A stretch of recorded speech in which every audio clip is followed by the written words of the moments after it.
Hi y'all, it's Michelle, the Southern Shell, and I am here with you today to start my Write the Word devotional book. I'm going to be creating a journal that I can go through each day and focus on scripture, write about it. Let's see, I'm going to write the scripture and then how can I apply this verse to my life.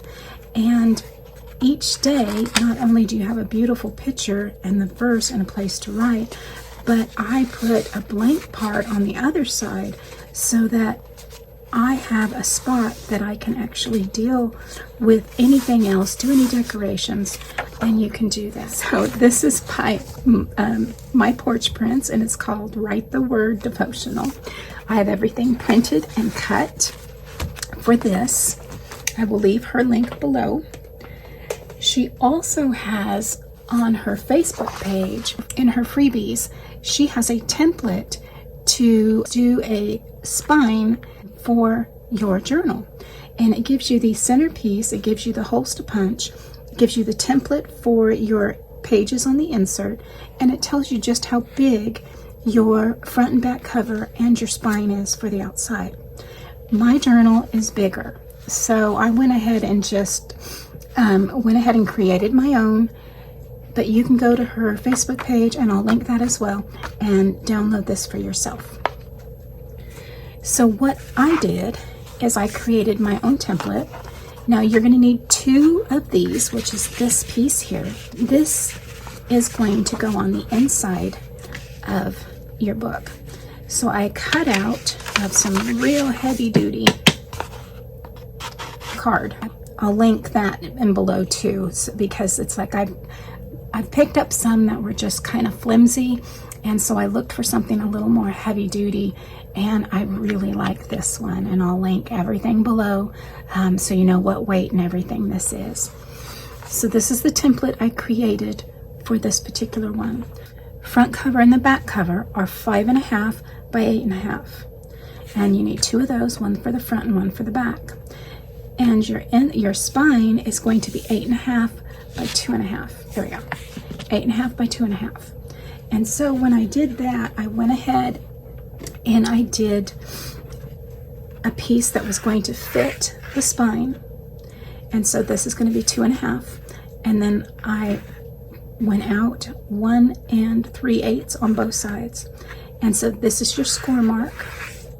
You're going to cut 2 of these, one out of the tie back and one out of your color, the paper you're using, whatever color paper that you're going to be using to cover the inside of your books. And then I went ahead and went every 3/4, no, it wasn't 3/4, it was 3/8 of an inch. From what I did is I found the center and went 3/8 out, out, 3/8 out, out, and I marked those for my holes. And so that is going to be my template for the spine on the inside of my book. 1 out of Tyvek to help hold it together.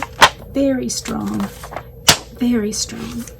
And then 1 for my template to punch the holes in my signatures.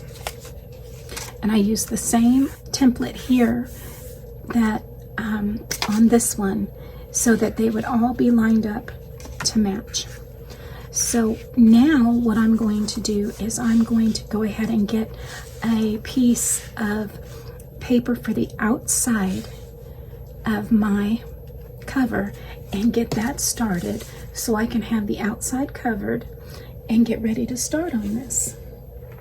With the kit, there's several different pages, but I wanted to find one particular that is going to be just perfect for the outside of my book. And this particular one says journal on it, and it has a beautiful back cover. And so what I'm going to do is I'm going to go ahead and I'm going to print, I'm going to make this bigger so that I can print this on for one page and then for the back page, and I need something in the center. I might find a 12 by 12 that will match this beautifully, and then I can put the cover pieces on it. So the first thing I did after I found my 2 sheets of 12 by 12 light card is I used my double-sided sticky tape to adhere them together, making it probably about a 22 by 12. Once I did that, I took my heavy card, my chipboard here, and I went ahead and used my heavy duty double-sided tape to attach them to the center. Now you see me using a glue stick over the top of the sticky tape. Now what this is helping me do is I can use this, and it is a strong grip glue stick, but what it does is it gives me a few more, I won't say minutes, but it gives me a little bit more time if I stick my boards down and they're not quite even, that I can actually lift it up and move it again because that glue that I put over the top of it hasn't dried. If I just used the double-sided sticky tape, it would be down, and it would be down for good. And you can see here that I was able to lift up that board and place it back down evenly so that it would not be uneven on that paper and we have to start all over again. So what you've seen is that I used a piece of the scrap 12 by 12 to line up the craft board on my cover. And now here I'm actually cutting some of the corner edges out of the card so that when I fold it over, it won't be bulky in those corners. I am gently lifting and coaxing that card over those creases so that the card is not going to tear as I create this cover. Now I'm going to cut out those little corner pieces where the spine is actually going to go. So when I fold it down, once again, it's not going to be heavy and bulky. I used my template to cut a piece of decorative paper to go on the inside of my book, and I'm now going to attach the tie-back that I had cut out to that decorative paper. So once again, I'm using that strong double-sided adhesive tape, and I'm going to take it off and I'm going to use that glue stick once again so that when I place the tie-back down on top of my decorative paper, if I happen to not get it on straight, I still will have the opportunity to lift it up and make sure that it is on there correctly. Once again, it's important to use a bone folder or something that you can crease your card and your tie back so that when you get it attached to your book board, it will be there and it's not going to have issues when you're folding it closed. I am using my husband's Bass magazine to actually poke the holes through the template there. Now it's time to attach the edges, and I am using that double-sided sticky tape. I'm making sure that I not only am putting the double-sided tape on the decorative cards, but also on the book binding there.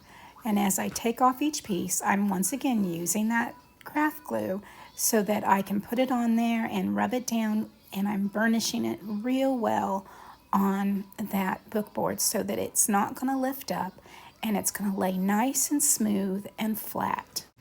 Once you get it all down and you're loaded up with your tape and your glue, get that all folded over there, burnish it down very well, and once you get that done, flip it over and you're going to start using that bone folder once again to just enforce those creases and the bindings where the book is going to open and close, and you're going to just have a beautiful cover ready to be decorated. So this is the decorative card that I chose to do the inside of my binding with, and I'm once again using that wonderful tape. You can use glue on this, however, I prefer the tape because it seems to be stronger for the books, and it doesn't have any bubbles, it doesn't leave any wrinkles. It just works so much better for me. So I have trimmed the inside pieces to fit so there's a 1/4 inch all the way around on the inside of my book. Before I actually adhere all of this down permanently, I want to think about how I'm going to close this journal. And I actually have some crinkle ribbon here, and I chose 2 colors that match the front of what my journal will be, and I've used some of that glue and I've just laid it down before I lay down the inside of my book. Once I do that, I can use the glue, burnish it down. I'm now using a little bit of hot glue just to make sure that that ribbon goes all the way out to the edge. And now it's time to do the front cover.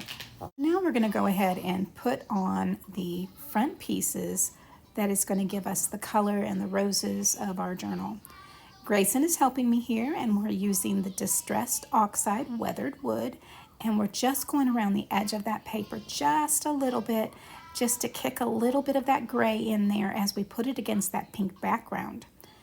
He's helping me put on that tape, so it's a little bit lumpy, but it's for me, and I don't care at this point because he's my little man and he's going to help me put a little touch to my journal.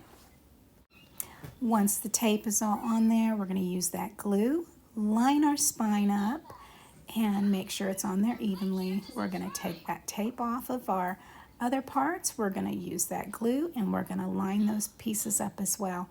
I want to make sure that when I'm laying this down, that my top and bottom are straight with each other from the front to the back of the journal, as well as the spine. So, when you're putting them down, pay attention to where your edges are and what they look like as you're finishing this. And that's how I actually make the outside of my journal covers. The next video I put together will be making the signatures, and I'll show you how to put them in and create a removable signature so that you can replace them when you finish with one. Thank you for joining me today. I hope that you've enjoyed this quick little tutorial. If you've not subscribed to my channel, I hope you will consider doing so now and hit that subscribe button. If you want to know when I've uploaded a new video, hit that bell notification and YouTube should notify you the time my next video goes live. As always, stay safe, God bless, and bye for now.